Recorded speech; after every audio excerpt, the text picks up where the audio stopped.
Picture this: a 7-year-old boy abandoned by his father, watching other kids get picked up from football practice while he waits alone on the sidelines. Fast forward 20 years, and that same boy is being called the most complete midfielder of his generation, breaking assist records and orchestrating some of the most beautiful football ever played. This isn't some Hollywood fairy tale. This is the absolutely incredible true story of how Kevin De Bruyne went from an abandoned child to becoming the brain of modern football. But here's what'll blow your mind. De Bruyne's journey wasn't just about overcoming abandonment and rejection. It was about a kid who was so obsessed with perfection that he would practice passing against a wall for hours, analyzing every touch, every angle, every weight of pass until he could see the game in ways that nobody else could. We're talking about a player who was rejected by multiple clubs, told he wasn't good enough, but had a football brain that would eventually revolutionize how we think about midfield play.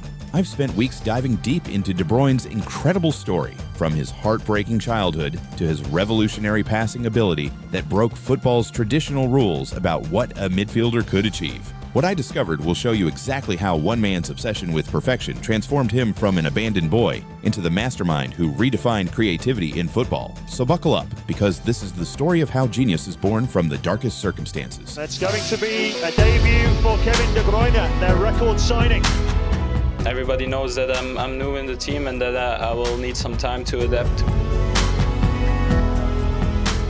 It all started in Genk, Belgium in 1991. Kevin De Bruyne was born into what seemed like a normal family, but appearances can be deceiving. When Kevin was just 7 years old, his world collapsed. His father, unable to cope with the responsibilities of family life, made the devastating decision to abandon Kevin, his mother, and his siblings. Can you imagine? 7 years old, and suddenly the man who was supposed to teach you how to kick a ball, how to be strong, how to navigate life as a young boy, he's just gone. Most kids would be broken by this. Most kids would carry that rejection for the rest of their lives. But Kevin De Bruyne wasn't most kids. His mother, Anna, became everything to him. She worked multiple jobs to keep the family afloat, often coming home exhausted, but still finding time to drive Kevin to football practice. But the damage was done.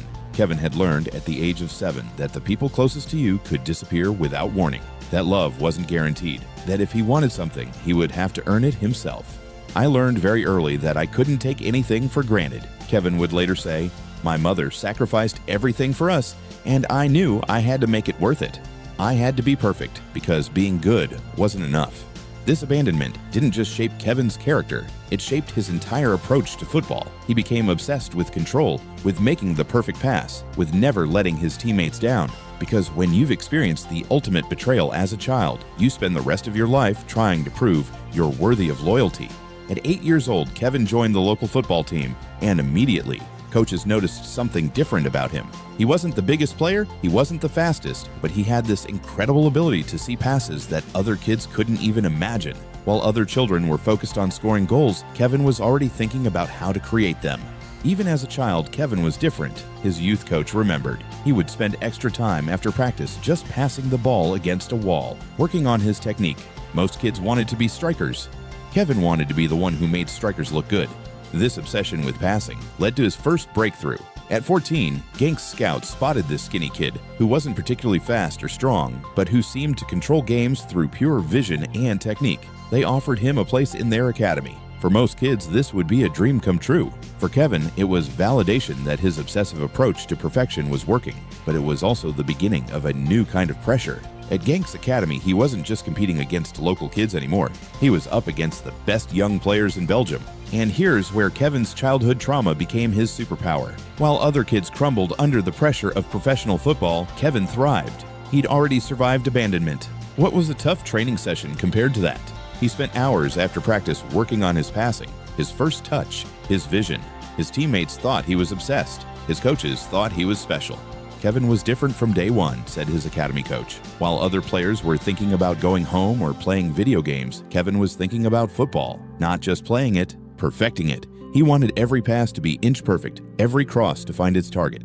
At 18, Kevin made his debut for Genk's first team, and immediately people knew they were watching something special. His passing range was incredible, his vision was supernatural, and his ability to create chances out of nothing was mesmerizing. But it was his work ethic that really set him apart. Kevin would arrive at training early and leave late, constantly working on different types of passes, different crossing techniques, different ways to unlock defenses. The abandoned boy had become a perfectionist, and that perfectionism was turning him into a genius. Playing with Kevin was incredible, said his Genk teammate. He would find you with passes that you didn't even know were possible. But what impressed me most was his dedication. He treated every training session like it was the Champions League final. Kevin's performances at Genk caught the attention of Chelsea, who signed him in 2012. This should have been the moment when his career took off. Instead, it became one of the most frustrating periods of his life. At Chelsea, Kevin found himself under Jose Mourinho, a manager who valued defensive solidity over creative flair. Kevin's style of play, the risk-taking passes, the ambitious crosses, the constant search for the killer ball, didn't fit Mourinho's pragmatic approach. Mourinho told me I wasn't ready for the Premier League, Kevin later revealed. He said my passing was too risky, that I gave the ball away too much, but I knew that creativity requires risk. You can't make magic without taking chances. After limited opportunities at Chelsea, Kevin was loaned to Werder Bremen in Germany. This move would change everything. In the Bundesliga, Kevin's creative freedom was unleashed. German football appreciated technical players, and Kevin thrived in an environment where his vision and passing ability were valued. At Bremen, Kevin scored 10 goals and provided 9 assists in his first season. But more than the numbers, it was the way he played that caught people's attention. His passes were works of art, his crosses were perfectly weighted, and his ability to create chances from impossible angles was breathtaking. Kevin transformed our team, said his Bremen coach. He made average players look good and good players look great. His understanding of space and timing was incredible.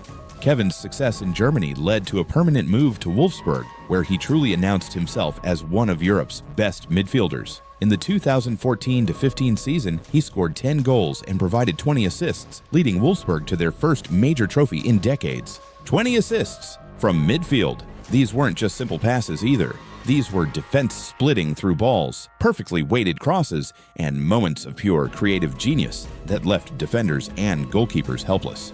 Kevin's assist numbers were video game statistics, said his Wolfsburg teammate, but what made him special wasn't just the quantity, it was the quality.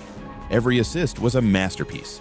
If you're getting goosebumps hearing about this incredible transformation from rejected kid to creative genius, make sure to subscribe to Soccer Chronicles because we dive deep into the stories that show how greatness is forged through adversity. Trust me, what Kevin did next will blow your mind. Kevin's performances at Wolfsburg caught the attention of Manchester City, who paid £55 million to bring him to the Premier League in 2015. This was his chance to prove that Mourinho had been wrong, that he was ready for English football's intensity. Under Pep Guardiola, Kevin found the perfect manager for his style of play. Pep understood that creativity couldn't be coached. It could only be unleashed. He gave Kevin the freedom to take risks, to attempt the impossible passes, to be the artist he was born to be.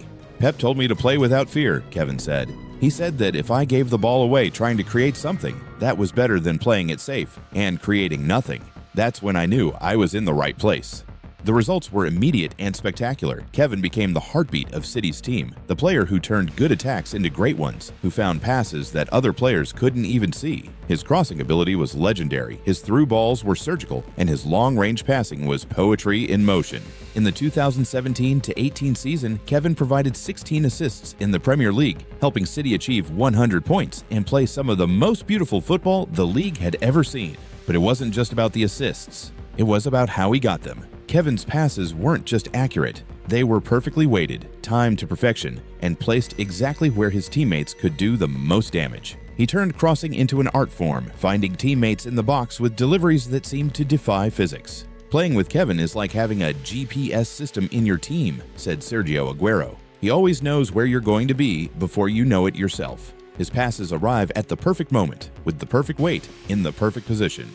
But Kevin's genius wasn't just in his technique, it was in his understanding of the game. The abandoned boy who had learned to read people's emotions and motivations had become a master at reading defenses, spotting weaknesses, and exploiting them with surgical precision. He could see gaps that didn't exist yet, anticipate runs that hadn't been made, and deliver passes that turned half chances into certain goals. His football brain was operating on a different level to everyone else. Kevin sees the game in slow motion, said Pep Guardiola. While other players are reacting to what's happening, Kevin is already thinking about what's going to happen next. That's what makes him special.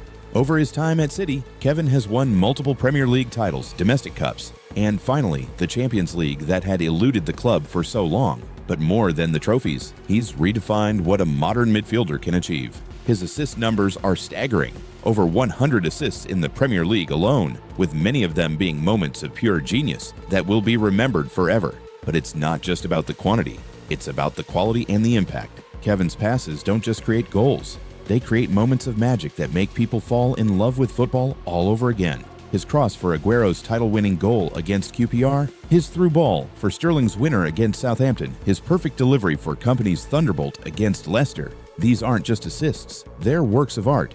Kevin doesn't just pass the ball, said Vincent Kompany, he paints pictures with it. Every pass has a purpose, every cross tells a story, every through ball is a masterpiece.